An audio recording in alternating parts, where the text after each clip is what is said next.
Welcome back to our channel மாணக்கர் ஆசிரியர். இன்றைக்கி இந்த வீடியோவில் காலாண்டு பொதுத் தேர்வு செப்டம்பர் 2025 12th ஸ்டாண்டர்ட் ஃபிசிக்ஸ்க்கான ஒரு தமிழ் மீடியம் கொஷின் பேப்பர் தான் பார்க்க போகிறோம். 12th physics Tamil medium question paper பொறுத்த வரைக்கும் quarterly examination September 2025 total mark வந்து 70 மார்க் பேட்டர்ன்.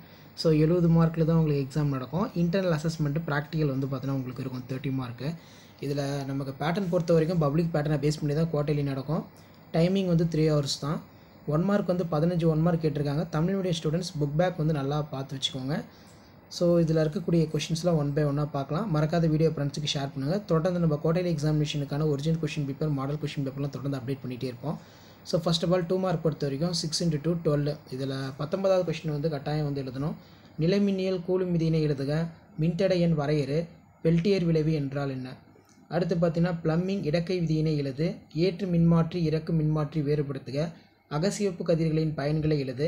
வானம் ஏன் நீல நிறமாக காட்சியளிக்கிறது? கியூ காரணி வரையறு. அடுத்து பார்த்தீங்கன்னா இவையும் 6 வினாக்களுக்கு விடையிலி 6 × 3 18. இதில் இணைத்தட்டு மின்தேக்கியின் மின்தேக்கு திறனுக்கான கோவையினை பெறுக. மின்தடையாக்கி தொடர் இணைப்பில் இணைக்கப்படும் போது அதன் தொகுப்பயன் மின்தடை காண்க. கால்வனா மீட்டர் ஒன்றை வோல்ட் மீட்டராக எவ்வாறு மாற்றுவது என்பதை விவரிக்கவும்.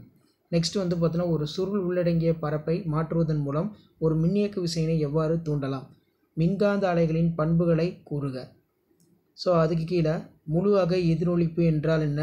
முழு அகை எதிரொலிப்புக்கு ஏற்படுவதற்கான நிபந்தனைகளை கூறு. ஃபெரோகாந்த பொருட்களுடைய பண்புகளை எழுதுக. ஸோ இந்த கொஷின்லாம் கொஞ்சம் நல்லா பார்த்துக்கோங்க. ஸோ 5 மார்க் பொறுத்த வரைக்கும் இதில் இருக்கக்கூடிய கொஷின் எதுவும் ஸ்கிப் பண்ணாதீங்க. 5 × 5 25. மின் இருமுனை ஒன்றினால் அதன் அச்சுக்கூட்டில் ஏற்படும் மின்புலத்தை கணக்கிடுக. ஆடி சமன்பாட்டை வருவித்து பக்கவாட்டு உருப்பெருக்கத்திற்கான கோவையினை பெறுக. வீஸ்டன் சமண சுற்றில் சமன் செய்ய நிலைக்கான நிபந்தனையை பெறுக. சைக்ளோட்ரான் இயங்கும் முறையினை விரிவாக விளக்கவும். பயர்சவர்ட் விதியை உதவியுடன் மின்னோட்டம் பாயும் முடிவுலா நீளம் கொண்ட நேர்கடத்தியினால் ஒரு புள்ளியில் ஏற்படும் காந்தப்புலத்திற்கான கோவையினை பெறுக. மின்மாற்றியின் அமைப்பு செயல்பாட்டை விளக்குக. மின் இருமுனை ஒன்றினால் ஏற்படும் நிலை மின் அழுத்தத்திற்கான கோவையினை பெறுக. அடுத்து பார்த்தீங்கன்னா மின்னழுத்தமானியினை பயன்படுத்தி இரு மின்கலன்களுடைய மின்னியக்கு விசை எவ்வாறு ஒப்பிடப்படுகிறது? வெளியீடு நிறமாலை என்றால் என்ன? அதன் வகைகளை விளக்கவும்.